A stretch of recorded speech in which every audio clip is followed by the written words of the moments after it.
Bismillahirrahmanirrahim. Assalamualaikum warahmatullahi wabarakatuh. Amin. Alhamdulillah.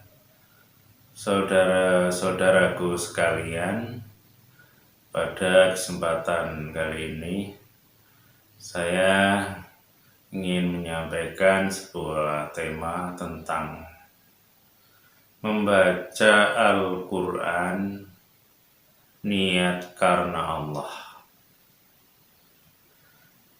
Saya ambil tema itu dikaitkan dengan firman Allah surat Al-An'am ayat 162 yang bunyinya Kul inna sholati wa nusuki wa mahyaya wa mamati lillahi rabbil alamin, yang artinya katakanlah, sesungguhnya sholatku, ibadahku, hidupku dan matiku hanya untuk Allah, Tuhan semesta alam. Allah menyuruh kita untuk mengatakan atau semacam untuk berjanji di hadapan Allah bahwa sesungguhnya sholat kita itu dan ibadah kita dan hidup kita dan mati kita itu hanya untuk Allah, hanya untuk mencari ridha Allah, hanya karena Allah. Itu Allah menyuruh seperti itu. Makanya kalimat firman Allah tadi ada yang digunakan untuk atau dibaca di dalam sholat sebagai istiftah. Artinya boleh jadi ya setiap hari itu berapa kali kita atau saudara kita yang mengucapkan itu, yang sesungguhnya ya sholatnya, ya ibadahnya, hidup dan matinya itu ya hanya untuk Allah, mencari ridha Allah. Jadi ayatnya jelas, dan ayat itu bisa dikatakan sebagai pengertian tentang tauhid, mengesahkan Allah. Apa yang kita lakukan semuanya itu ya harus karena Allah, bukan untuk yang lainnya. Menurut Allah seperti itu kalau kita pahami ayat tersebut. Kemudian apa kaitannya dengan membaca Al-Quran harusnya karena Allah? Ya, bukankah membaca Al-Quran itu juga salah satu ibadah kepada Allah? Jadi kalau wanusuki tadi diartikan dan ibadahku, maka Al-Quran yang kita baca itu termasuk ibadah. Maka agar bacaan kita membaca Al-Quran itu bernilai amal soleh atau ibadah, ya diniatkan lurus, ikhlas karena Allah. Insya Allah itu yang benar sesuai dengan petunjuk firman Allah tadi. Membaca di sini ya bisa beragam, bisa baru belajar membaca, ya insya Allah itu juga menjadi amal soleh. Sudah pandai membacanya walaupun belum tahu artinya, ya insya Allah itu juga akan menjadi amal soleh kalau niat ibadah kepada Allah. Membaca sudah tahu artinya, tambah lebih baik dan kemudian sudah membacanya, sudah tahu artinya, kemudian bisa memahaminya lebih dalam, yaitu baik. Ditambah lagi nanti bisa mengamalkan apa-apa yang ada di dalamnya, di dalam Al-Quran itu, alhamdulillah, subhanallah, itu juga sangat baik. Yang terpenting semuanya kita lakukan niat lillahi ta'ala, niat karena Allah, seperti itu. Dan yang dibaca itu boleh semuanya, sebagiannya, boleh dari surat Al-Fatihah, Al-Baqarah sampai Anas, boleh khatam sebulan sekali atau setahun sekali atau sehari, atau tidak khatam kalau baca hanya beberapa surat umpamanya. Yang terpenting niat lillahi ta'ala, insya Allah jadi amal soleh, jadi kebaikan di sisi Allah. Dari sisi waktu juga demikian. Silahkan membacanya habis sholat, membacanya di siang hari, di malam hari, di rumah, di masjid, di kantor, di tempat-tempat yang baik. Insya Allah sama. Kalau diniati lillahi ta'ala akan menjadi kebaikan bagi kita dan Allah ridho. Kalau niat lillahi ta'ala, kuncinya seperti itu. Walaupun sebenarnya bukan hanya membaca Al-Quran saja, melakukan aktivitas yang lainnya juga sama. Kalau yang kita lakukan itu baik, kemudian diniati juga baik, yaitu lillahi ta'ala, juga sama akan menjadi amal soleh bagi kita. Nah, inilah yang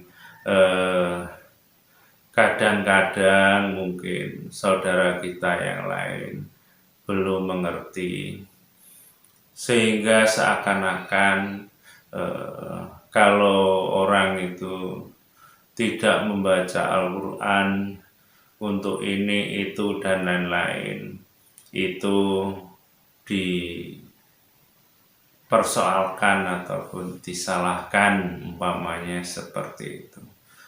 Padahal kalau tahu sebenarnya hanya niatnya saja yang perlu diperbaiki, diluruskan.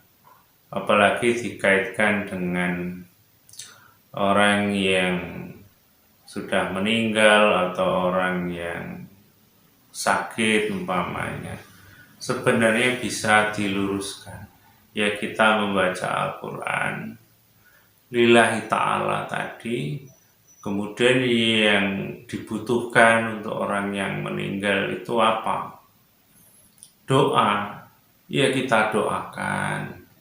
Dan doa yang bagaimana?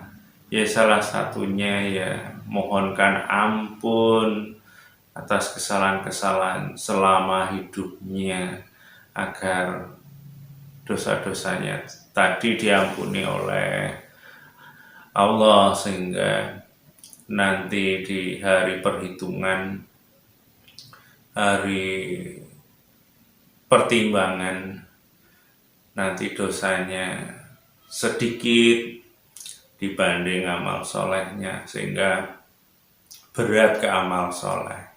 Atau kalau bisa ya habis dosanya, kan seperti itu, karena didoakan. Begitu juga kalau ada orang yang sakit, ketika baca Al-Quran ya lillahi ta'ala, mudah-mudahan itu akan menjadi amal soleh. Kemudian kita doakan Allahumma shfi dan seterusnya, ya Allah sembuhkanlah penyakit saudaraku umpamanya. seperti itu. Kenapa harus lillahi ta'ala tadi membaca Al-Qur'annya? Tetap lillahi ta'ala. Ya kan ada ayat Allah yang lain yang bunyinya wa yastajibul ladzina amanu wa amilus sholihat. Allah itu mengabulkan doa orang yang beriman dan beramal soleh. Artinya apa? Ya kalau kita membaca Al-Quran lillahi ta'ala itu menjadi amal soleh, walaupun kita juga tidak tahu amal solehnya itu seberapa, tapi yang jelas kalau lillahi ta'ala akan menjadi amal soleh.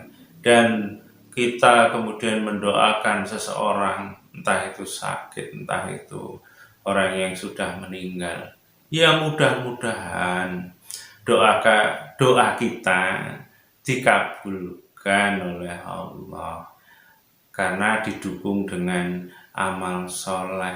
Karena ada ayat yang menjelaskan tadi Allah itu mengabulkan doa orang yang beriman dan beramal soleh.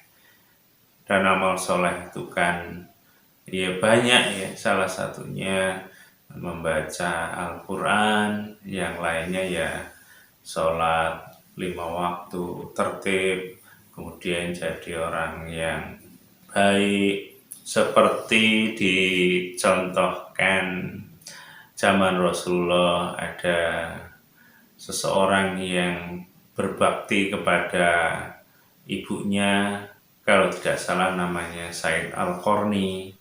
Dia berbakti kepada orang tuanya, ibunya, menggendongnya dari zaman ke Mekah untuk naik haji.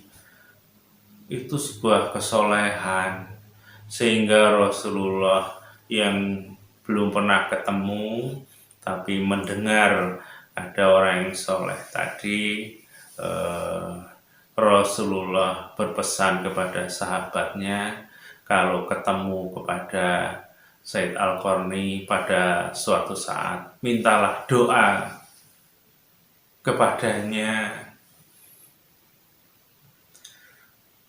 karena doanya makbul, karena punya amal yang luar biasa, yaitu amal soleh sebagai anak yang soleh. Insya Allah seperti itu. Jadi kita kembali ke pembahasan kita. Kalau kita membaca Al-Quran, selalu membaca surat apa saja, kapan saja, lillahi ta'ala, mudah-mudahan itu menjadi amal soleh bagi siapapun, bagi kita yang melakukan, dan itu menjadikan doa-doa kita bisa dijabah oleh Allah. Mendoakan orang yang sudah meninggal, mendoakan orang yang sakit, mendoakan orang yang masih hidup. Insya Allah seperti itu. Nah, ini yang harus kita pahami sehingga kita tidak keliru, sehingga kita tidak melakukan sesuatu yang sia-sia. Dan disitulah fungsi Al-Quran sebagai petunjuk. Allah menunjuki bagaimana cara ibadah yang benar. Salah satunya yaitu tadi, kita harus membaca lillahi ta'ala. Walaupun juga kita itu hanya sekedar menyingkirkan duri yang ada di jalan. Kalau itu lillahi ta'ala, itu akan menjadi amal soleh. Insya Allah seperti itu. Nah, ini saja yang bisa saya sampaikan. Mudah-mudahan ini bermanfaat bagi kita semuanya, khususnya bagi saya sendiri. Dan kalau ada kata-kata atau uraian yang kurang tertib, kurang jelas atau kurang pas, saya mohon maaf, dan kepada Allah saya mohon ampun. Dan saya akhiri, Assalamualaikum warahmatullahi wabarakatuh.